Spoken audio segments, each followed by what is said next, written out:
prazer receber vocês aqui no Conselho Regional de Psicologia. A gente sempre abre esses momentos, né, dizendo que o Conselho é de vocês, é importante que vocês estejam próximos, né, inclusive para construir junto com a gente todas as atividades que a gente realiza aqui, né? E também fazendo uma convocação, né, para a ocupação desse espaço, para esse momento muito importante de diálogo com a categoria e também com vários estudantes, né? Hoje nós recebemos aqui o Adriano Beiras, com prazer também, né, um amigo querido, para falar para a gente, né, sobre os grupos reflexivos de homens autores de violência contra as mulheres, desafios teóricos, metodológicos e políticos. Né? Tenho certeza que vocês vão gostar muito, a gente vai ter a oportunidade de ter um bom debate com o Adriano. E o Adriano ele é graduado, licenciado e mestre em Psicologia pela Universidade Federal de Santa Catarina, doutor europeu em Psicologia Social pela Universidade Autônoma de Barcelona, Espanha, com menção doutor europeu, revalidado pela UFSC no Brasil, professor adjunto do Departamento de Psicologia da Universidade Federal de Santa Catarina, professor do programa de pós-graduação em Psicologia da UFSC, pesquisador doutor do Núcleo de Pesquisas Margens, Modo de Vida, Família e Relações de Gênero, do Departamento de Psicologia da UFSC, do Núcleo de Pesquisa em Psicologia Jurídica, do Departamento de Psicologia da UFMG e do Grupo de Pesquisas FIPAT, Violência em uma Pareja e El Trabalho, do Departamento de Psicologia Social da UAB, fala assim, UAB, em Barcelona, Espanha, editor coordenador da revista Nova Perspectiva Sistêmica, editada pela editora do Instituto NOS, Rio de Janeiro, em parceria com o familiar. São nós, né? Então, vou passar a palavra para o Pedro. Obrigada. Boa noite, pessoal. É sempre estranho começar qualquer conferência, eu fico nervoso. Vamos lá. Então, para mim, novamente, estar aqui em Minas Gerais é um prazer e agradeço o convite da Cláudia, do CRP, de poder falar de um tema que eu tenho trabalhado há bastante tempo e que gera bastante reflexão, polêmica e mal entendidos por vezes também, né? De entender o que são esses grupos de homens autores de violência e qual pode ser a nossa participação como psicólogos dentro desse âmbito, ou qual tem sido em termos nacionais, internacionais, no momento em que a gente precisa falar muito sobre essa questão da violência contra a mulher, considerando inclusive algumas últimas notícias que a gente tem tido sobre essa questão, que são muito complicadas. Já vou citar em algum momento alguma delas.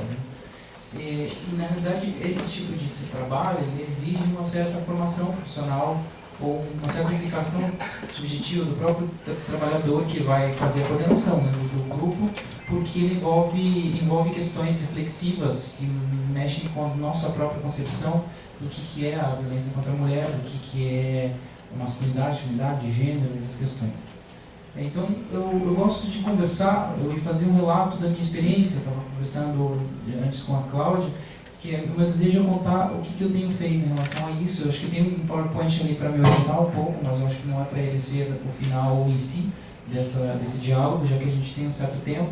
E à medida que vocês têm alguma dúvida ou questão, vocês podem perguntar, ou que de fato eu realmente passe para alguma questão que não fique tão clara, vocês podem perguntar, que a gente vai indo para frente e para trás para poder fazer esse diálogo de entendimento sobre esse tema. Além disso, eu queria dizer que eu venho do Sul e eu falo muito rápido. Então, eu tinha localizado alguém para me ajudar. Você está aqui? Assim, eu preciso de ajuda de apoiadores, né, rede de apoio, a gente precisa de um trabalho com violência. Porque eu falo muito rápido e eu posso me empolgar. Então, eu preciso, se eu fizer isso, vocês, por favor, me digam. Ainda mais aqui em Minas, que as pessoas perguntam de que país eu sou, normalmente. Acabei de vir no café e ele perguntou de que país eu era. Porque a fala é um pouco diferente daqui. E depois, com uma certa vivência na Espanha, que mostrou a semelhança de idiomas romanos, que eu faço espanhol, que me fez também ficar nesse lugar de mistura portunhol. Então, desculpa se eu falar alguma palavra estranha, vocês dizem isso não é português, o que vocês estão falando? Também estão autorizados a dizer. E esse lugar da fala é importante também, porque é um lugar de que a gente acaba tendo uma certa autoridade, então não é que vocês não possam dizer isso, tá? Para vocês dizerem, acho que já é um ponto para a gente começar a refletir sobre essas questões de violência e tudo mais. E, às vezes as pessoas perguntam, quando eu falo sobre isso, de que lugar também eu estou falando. Eu acho que isso tem cada vez mais tem sido uma questão, e eu acho que é importante eu localizar que eu falo de um lugar da academia, um lugar de acadêmico, psicólogo, homem, cisgênero, e que trabalha nessa questão já há algum tempo e que vai relatar a sua experiência, porque eu vou falar também de feminismos, e eu queria que vocês entendessem que feminismo eu estou falando, porque também é um outro termo muito complicado, que tem gerado determinadas polêmicas, que eu queria me posicionar e dizer como é importante essa teoria feminista. Eu estou falando de teoria feminista, porque aí tem uma teoria feminista, tem um movimento feminista, nesse caso estou falando de teoria feminista, mas também é importante o movimento feminista para a gente pensar essas questões, né? Então, o meu lugar também é um lugar possível de sujeito para poder falar sobre isso, mas ele tem determinadas limitações e determinadas questões que precisam ser pontuadas, né? Por isso essa questão. Então, para a gente seguir, já com a minha fala rápida, uma das preocupações que eu tenho tido no trabalho, assim, vamos pensar que o grupo de homens atores de violência é um tipo de intervenção importante para a gente atuar sobre a questão da violência, não só com a vítima, não só com quem sofreu a violência, mas pensar também em quem está exercendo a violência. À medida que a gente não trabalha esse outro lado, a gente acaba por não estancar a violência ou exercer um lugar de que a violência continua com outra mulher, com outra pessoa que ele se relacione. Isso é muito importante dizer, porque muitas pessoas falam, por que trabalha com os homens? Né? Porque a gente já tem muita demanda trabalhando com as mulheres, mas na verdade quando a gente trabalha com os homens, a gente está trabalhando para as mulheres. A gente está pensando na violência como uma questão relacional e o gênero como uma questão relacional, então a gente precisa intervir de uma forma mais complexa e mais, menos reducionista e menos de causa e efeito, E isso já faz com que, por exemplo, o termo vítima e agressor também tenha que ser pensado ou relativizado em tantos momentos. Mas, em momento algum, a gente está falando de tirar a responsabilidade do autor de violência. E esse é um ponto importante no grupo. E a gente trabalha no formato grupal justamente pela questão de que a gente mexe e dialoga com a socialização masculina, a maneira que os homens são socializados dentro de uma subjetividade que autoriza o lugar de violência. E é sobre isso que a gente precisa conversar, e por isso que a gente conversa em grupo.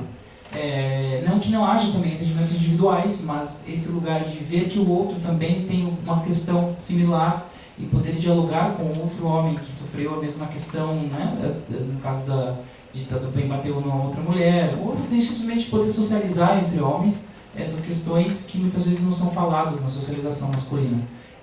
O grupo acaba sendo uma espécie de laboratório, de experimentos, de novas possibilidades de socialização.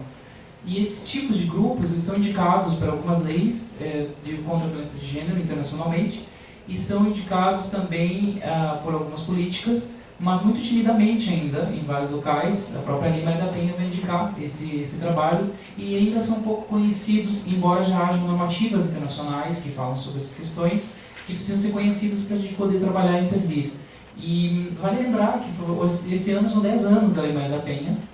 Então, a Lei Maria da Penha foi a primeira que começou a nortear essa possibilidade dentro da legislação. Embora hajam poucos grupos nacionalmente, eu fiz um mapeamento recentemente e a gente encontrou 25, em média. Claro que não era exaustivo, teve mais, mas tem várias questões que esses grupos começam e há diversos preconceitos que terminam. Mas a minha preocupação é falar aqui, para além de explicar o que é esse grupo, é pensar em que posicionamento a gente precisa ter quando trabalha sobre esse grupo, para que a gente não faça uma atuação que seja muito mecânica ou voltada de uma visão muito da psicologia exclusivamente, quando na realidade a gente estamos falando de um problema muito complexo, que tem muitas versões e possibilidades e questões que a gente precisa considerar. Então, há necessidade de não só o trabalho pessoal nosso para a gente entender esse lugar, mas também a gente pensar numa aplicação subjetiva e num processo de intervenção que seja mais eficaz no sentido de promover uma mudança subjetiva desses sujeitos. E o que eu estou chamando de mudança subjetiva? É quando É a diferença de a gente fazer um grupo, por exemplo, num Tribunal de Justiça, com 5 sessões em que se dê aula sobre a violência e explique para esse agressor que ele não pode exercer violência, que tem uma lei e a lei vai fazer contra essa questão e que os homens são socializados dentro da questão de masculinidade, em que você faz determinada dinâmica ou vai dar uma aula. Esse grupo não produz uma implicação subjetiva no lugar de mudança. Esse é um ponto importante que eu gostaria de colocar. Eu acho que um dos focos do meu argumento é nesse sentido. Essa implicação subjetiva, ela se refere a um processo reflexivo que faz com que esses homens percebam a necessidade de repensar a sua construção de subjetividades, a sua construção de sujeito, ou se preferir, de identidades masculinas, aí, abrindo um pouco as questões epistemológicas, tem várias possibilidades de a gente falar desses termos, que acabam autorizando esse lugar de violência. Isso evitaria, ou faria a gente pensar e refletir sobre questões como a gente ouviu essas semanas, por exemplo, do delegado, que é um caso de estupro, pergunta para a menina se ela fazia sexo antes em grupo, ou se alguém consentiu, de uma forma como se isso desautorizasse a possibilidade de alguém exercer violência contra você. E isso é visto para ele de uma forma muito naturalizada, tem a ver com a socialização. As discussões que a gente ouviu acabam entrando nesse lugar de que a gente desconfia primeiro da mulher, porque a gente está no lugar de autoridade. O meu lugar não é questionado, o seu lugar é questionado. Isso tem a ver com uma socialização específica do masculino. E para a gente evitar essas naturalizações do questionar, a gente precisa de um olhar crítico, e um olhar que eu chamo de político feminista, no caso, com as teorias e epistemologias que eu tenho trabalhado, as teorias críticas que eu tenho trabalhado. E é isso que eu falo dessa promoção, desse caráter político feminista que esteja implicado em relações de poder, o questionamento de uma ordem normativa, patriarcal e a promoção de equidade de gênero. Então, nesse caso, nós não estamos falando aqui de grupos reflexivos que sejam, grupos de homens que sejam basicamente aulas. Nós estamos falando aqui de grupos de reflexão, que precisam de um certo número de sessões, mais do que 6 ou 5, para poder promover esse questionamento, essa implicação, e revisar como aquilo opera no seu cotidiano e nas suas questões, e na sua relação conjugal, na sua relação familiar, na sua relação com seus filhos. Eu entendo que a epistemologia que ajuda nesse lugar é a teoria feminista, assim, e não todas as teorias feministas, né? Porque a gente está falando de feminismos, e nós entendemos que há momentos históricos do feminismo e há momentos históricos que vão questionar o lugar de trabalhar com o homem, porque o homem ainda vai ser visto como algoz, mas há teorias feministas mais recentes, há feminismo mais recente, como o pós-estruturalismo, o diálogo com o estudo de sexualidade, o teoria queer, que vem questionar algumas dessas categorias e são de ordem de ajuda para a gente entender essas tecnologias. Então, há uma preocupação de que nesses grupos haja essa aproximação teórica com o que a gente tem discutido recentemente na academia, para que na prática isso seja possível também, essa é uma questão. Me acompanha até aqui? Eu já estou no processo de aceleramento. Então, a minha questão é, feminismos, esses feminismos são questões possíveis para a gente pensar essa intervenção? É isso que eu estou falando aqui. Né? Mas porque há essas tensões epistemológicas dentro dos feminismos que acabam nos colocando aí em posições de ataque a esse tipo de grupo ou a favor. E essa é uma discussão que já vem acontecendo há bastante tempo e que a gente vem tentando explicar o que são esses grupos e por que trabalhar nessa questão. Porque não é a ideia de passar a mão na cabeça desses homens como vítimas, porque isso rapidamente, quando a gente entra em causa e efeito, a gente começa a falar que vamos lá trabalhar com esses homens porque eles sofreram violência, porque eles sofreram violência quando pequenos, então eles estão reproduzindo. Claro que isso é uma explicação possível dentro das psicologias, mas é uma, não são todos os homens. Qualquer homem pode exercer violência desde que socializado a esse lugar. Então, houve também essa questão, agora essas semanas, porque alguns homens diziam, agora estamos falando de cultura do estupro, e aí você fala no homens no genérico. Eu concordo que, na realidade, a gente não pode generalizar tanto. Há diferentes homens aí, mas qualquer homem pode facilmente entrar na questão da cultura do estupro, porque faz parte da socialização de masculinidades hoje, aqui na nossa cultura ocidental, em especial no Brasil. Então, é um alerta para a gente pensar. E se você não está dentro dessa generalização, posicione-se. Essa é a grande questão que os homens não estão se posicionando. Nós temos hoje, por exemplo, a Política Nacional de Atenção à Saúde do Homem, e não foi o movimento dos homens que puxou isso assim, foi uma questão médica, e hoje a gente faz atuações. Então, onde estão os homens se posicionando? estão posicionando quando... Então, esse é importante também a gente colocar essas questões, porque parecem contraditórias quando a gente entra em alguns níveis de discussão em relação a isso. Então, há tensões, a gente precisa falar sobre elas e pensar quais são as possibilidades teóricas e epistemológicas para esse tipo de grupo. E, enfim, eu acho que eu entendo, então, que na realidade os feminismos são compatíveis, essa atualização para esse tipo de trabalho, mas também há um outro lugar importante que eu vou falar adiante, que são as teorias de masculinidade, teorias de masculinidade que eu vou falar um pouco adiante, que é uma outra abordagem, uma outra parte que foi provocação do feminismo para a gente pensar. Então, eu gosto muito sempre que eu faço uma fala sobre isso, colocar essa imagem que está em espanhol. Outra tradução seria machismo, feminismo e femismo, no lugar de embrismo. Porque as pessoas muitas vezes entendem que quando eu estou falando de feminismo, eu estou falando ao contrário de machismo. Eu preciso falar sobre isso, porque na realidade parece óbvio para mim que não é, mas não é óbvio para a maioria das pessoas, infelizmente. Às vezes eu me sinto falando obviedades, mas o óbvio não é tão óbvio, infelizmente. Então, aqui a imagem acho que ela fica muito clara para a gente pensar onde está o machismo, que é esse lugar de relações de poder acima para o homem, e no caso do embrismo, que seria para a mulher acima, mas nós estamos falando de direitos iguais para homens e mulheres no feminismo. Quando a gente fala de direitos iguais, a gente não está falando que o homem e a mulher são iguais. A gente está falando que eles precisam de direitos iguais de cidadania, e infelizmente não tem.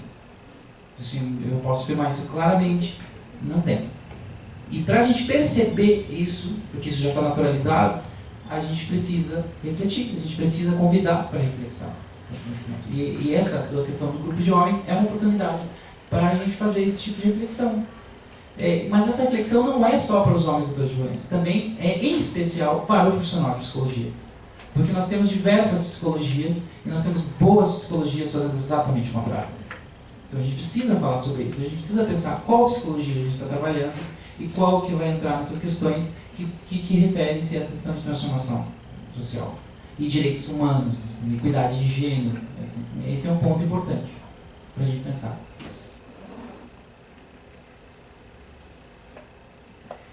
Então, uma questão do feminismo hoje é que o feminismo também é pensado agora como um lugar para as mulheres. Mas hoje, com o feminismo pós-estruturalista e com as provocações e tensões que existem academicamente, nós perguntamos qual é o sujeito do feminismo, que antes era entendido como a mulher, e hoje a gente amplia para além disso. A gente amplia, os homens também podem ser sujeitos do feminismo, as transexuais, ou os transexuais e as transexuais também podem ser sujeitos do feminismo. E aí, nesse sentido, eu gosto de cruzar essa imagem, que o feminismo também me liberta da Marcha das Vadias em São Paulo, onde os homens podem se posicionar. E a grande questão para fazer aqui, para você, como profissional, homem, mulher, onde o feminismo me ajuda nessas atuações e como? E eu, como homem, aonde o feminismo me liberta e como? De que forma? Que vantagens eu tenho trabalhando com o feminismo? Porque quando eu começo a falar sobre isso, eu estou falando de um lugar que eu já venho uma socialização de privilégios. Mas o meu privilégio implica na exclusão de várias outras questões e na desigualdade com as mulheres, transexuais, homossexuais e tudo mais. Então, aonde eu preciso rever os meus privilégios, aonde eu preciso rever, não no sentido negativo, que parece agora tudo que tem privilégio é complicado, mas onde o meu privilégio infere no não privilégio para outra pessoa. E como o feminismo pode nos ajudar a pensar isso como um lugar de igualdade e possibilidade para questões, enfim, para uma sociedade mais justa ou equitativa. Porque me parece que esse é o interesse possível para homens e mulheres e para além de pensar homens e mulheres como categorias de divisão, que é a própria provocação que o feminismo pós-estruturalista também vai fazer. Né? Pensar em prescindir também dessas divisões categóricas, como considera. Não prescindir no sentido, de novo, de você se identifica como uma mulher, não deve se identificar, mas permitir as possibilidades de quem também não está dentro desse lugar, né? Que isso é possível. Em seguida, nós temos uma outra questão, que para quando a gente pensa no grupo de homens, a gente pensa qual é a participação de nós como feministas, ou como pró-feministas, ou como homens feministas, por exemplo. Então, há um questionamento que se eu coloco o homem feminista na frente, eu estou colocando o homem na frente, de novo, né? Por que eu preciso falar homem feminista? Muitas vezes a gente fala homem feminista e vai dizer, olha, eu sou homem, mas eu também sou feminista, veja, eu sou diferente. Será que serve esse discurso hoje para nós? Eu acho que, para além disso, hoje eu me identifico como feminista. Mas há uma questão de pensar também o lugar do feminismo, do grupo de homens, em auxílio ao movimento que diz respeito, em especial, às mulheres. Então aí entra a questão do pró-feminismo, né? Que olha o feminismo como uma luta pelos direitos femininos que devem ser protagonizados somente pelas mulheres, ainda que os homens possam apoiar. Eu digo que eu estou colocando o lugar de tensão que existe para a gente pensar. Acredito que, olha, já tem espanholinho ali. Apesar do machismo também prejudicar, através do machismo também prejudicar os homens, as mulheres sofrem mais e por isso merecem prioridade ou exclusividade na luta feminista. Já os que vão se identificar como feministas vão dizer que tem o feminismo como uma ideologia política que tanto homens como mulheres podem e devem aderir à identificação. E acredito que o sexismo cultural afeta tanto homens como mulheres, portanto a participação de todos é necessária e devida. Veja que há tensões e detalhes para a gente pensar isso. A gente precisa ver onde e como a gente se posiciona e onde fica interessante para a gente pensar esse lugar de transformação social. Mas eu acho que uma não impede em relação à outra. São possibilidades dentro disso que a gente está falando. E trabalhar nesse âmbito é trabalhar dentro dessas tensões e estar revisando o tempo todo categorias, questões, questionamentos. É uma construção diária. Isso também nas nossas conversações com a Cláudia, com a equipe do Prepop, eu estava justamente falando nesse sentido de que mesmo eu estudando há 10 anos, eu não posso dizer que eu estou isento de machismos, de ações e discursos machismo. Qual é a diferença entre eu e talvez outra pessoa que não esteja estudando? Que eu estou tentando revisar. Eu estou tentando refazer o meu discurso, mas todo o tempo podem haver essas questões. Então, a gente precisa estar nesse lugar de pensar.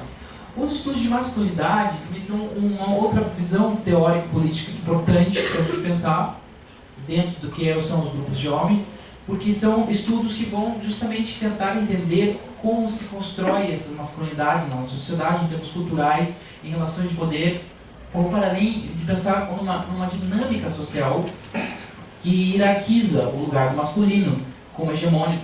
Outros lugares de masculino em sequência, o subalterno, marginalizado, até chegar no feminino, como abaixo de tudo isso. E qualquer expressão que se entenda como próximo ao feminino, como a questão da homossexualidade, também está colocada abaixo. Uma estrutura que organiza, inclusive, relações de poder, inclusive relações entre nações, a política, entre outras questões. Então, está para além, né? E os estudos mais contemporâneos pós-estruturalistas vão tentar entender isso como desconstrução da própria categoria e sempre em interlocução com a questão da feminilidade. Há alguns lugares, acho que existe um movimento de homens, que são os homens que estão refletindo sobre isso, sem ser necessariamente do grupo de homens, autores de violência, porque querem revisar um lugar de patriarcado. Dizendo, eu não sou um homem patriarcal, eu quero revisar essa questão para pensar a equidade. Na Espanha isso tem acontecido, no Canadá, na França. Isso é muito difícil no Brasil, porque esse lugar de questionar qualquer coisa relacionada à masculinidade está marginalizado e visto como gay, por exemplo, rapidamente. Né? Então, é visto como algo que você está realmente questionando o lugar de privilégio e poder, culturalmente te exclui rapidamente do clube dos homens, como diria o sociólogo francês. Há muitos preconceitos em relação a isso e há uma força da mídia construindo justamente esse lugar de masculino, do homem que gosta da cerveja, da mulher, que não pode negar fogo, que é muito interessante. Desafios e problemas e questões culturais são muito fortes nesse sentido. E aí, quando vêm esses homens para trabalhar com atores de violência, eles vêm com essas construções muito fechadas que fazem parte de qualquer construção entre homens. O grande desafio no grupo de homens é que eles possam questionar isso, não só porque muitas vezes eles começam a questionar isso no grupo de homens, mas questionar também nos outros espaços de socialização masculina. Lá no futebol, enfim, no trabalho, na barbearia, em outros lugares de socialização, para que você não deixe passar essa questão da violência. E esse é o grande desafio que refere-se à questão da implicação política feminista ou aplicação subjetiva que eu estava falando. Claro que isso não é um trabalho assim, que acontece em 10 sessões, 20 sessões, mas a gente está falando de plantar uma semente, de reflexão que por vezes ela chega depois, de acordo com cada sujeito, e é importante a gente ter isso em consideração como possibilidade, né, de trabalho.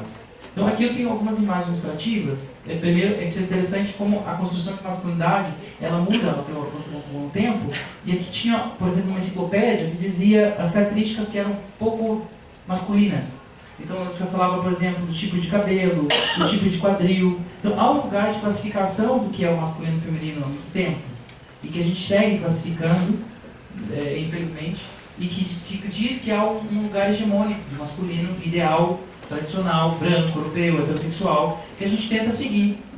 E, efetivamente, a violência é um dos lugares de subjetivação, a paternidade, o trabalho, que são lugares de subjetivação para que você se entenda como homem. Mas esse lugar de homem, ele é completamente frágil.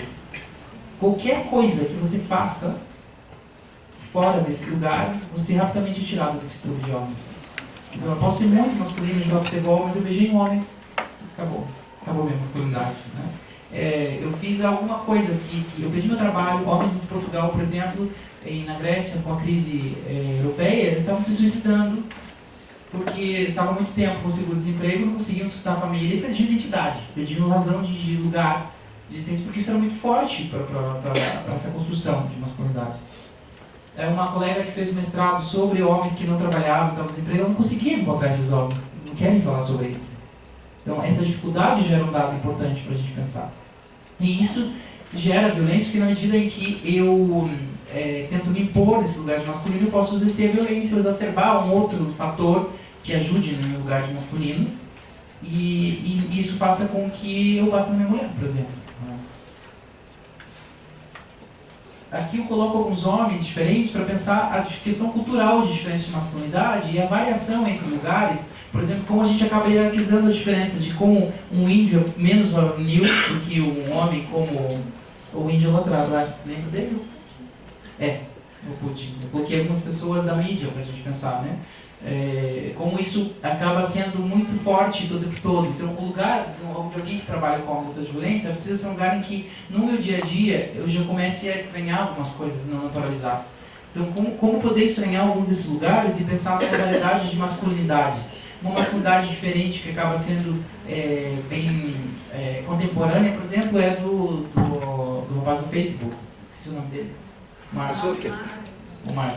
Por exemplo, que é um lugar nerd, que antes era um lugar de CDF ali, né? Eu não sei o que termo vocês usam aqui, cabeção, enfim, tem vários nomes ali, cada região tem uma. E que era um lugar de bullying, de lugar em que você não tinha lugar de varonil. E hoje a gente tem um outro poder, tem um poder enorme, então quem tem domínio das relações digitais tem um outro lugar.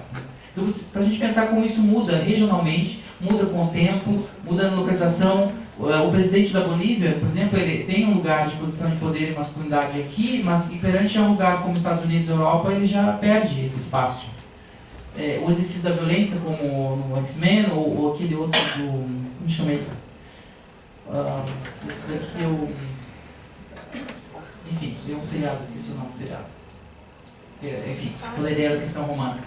E o negro, o asiático, o Justin, que também levou algumas questões aí em cima. Todo o tempo ele está provando a masculinidade dele, porque todo o tempo ele está sendo questionado que ele é pouco varonil.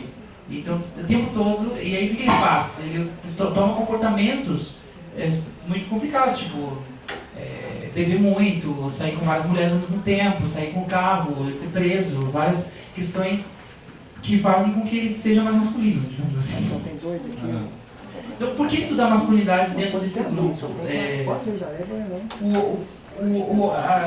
Quando a gente estuda a questão da masculinidade, a gente está colocando o lugar do homem como sujeito generificado, um sujeito construído também por questões de gênero. E ele é construído a partir de gênero não como um sujeito universal, que até ontem muitas vezes a gente acaba falando, a linguagem do tempo está colocando nesse lugar que o homem é um representante da sociedade, mas ele não é construído como ele. E quando você pergunta para um homem, eu peço que os meninos dessa sala possam fazer essa pergunta, o que é ser homem? É uma pergunta muito estranha, na verdade. O que é ser homem? É uma pergunta estranha. Por que ela é uma pergunta estranha? Esse é o ponto. Por que ela é uma pergunta estranha? A mulher começou a pensar na condição de estar e ser mulher. O homem pensa nessa condição, ele precisa pensar ou não? É um ponto para a gente pensar. E na medida que a gente pensa, a gente torna esses privilégios, essas dominações entre o homem e de homem para a mulher visíveis, a gente começa a perceber como é a dinâmica de construção desse lugar, a construção social de um lugar de privilégios. E neste caso, a partir disso, a gente pode pensar em impulsionar a transformação social não somente mostrando, decifrando como se constroem, se reproduzem esses privilégios, mas também imaginando cenários alternativos de relações. E é isso que a gente pode fazer nesse grupo de obra. A partir de que a gente traz as questões do cotidiano, traz as questões da violência, e a gente tenta revisar essas questões e pensar nesses cenários alternativos, desestabilizando e desafiando essa assimetria social dos gêneros, que já está tão naturalizada a ponto de muitos não perceberem que ela está aí.